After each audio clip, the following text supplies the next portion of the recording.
Ben seni sevdim de dünyalara bildirdim.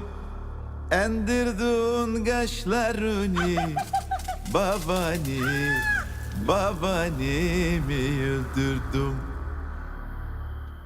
Mutlu musun? Kötü olmadığım kadar. CIA Hızır'ı öldürecek. Çünkü onlar Hızır'ın yaylada yaylamasını istemiyorlar. Bu Kinalı katilleri İstanbul'dan buraya göndereni biliyorsun. Tövbe ettin diye mi öldürmüyorsun? Yalın bir tövbe etmiş. Benim bir tövbem yok da. Ben karışmıyorum o işlere. Artık reis İlyas'tı. Hiç kimse güvende değil. Demek mutluluk buraya kadarmış ha?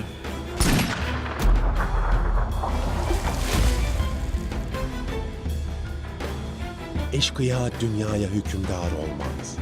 Yakında ATV'de.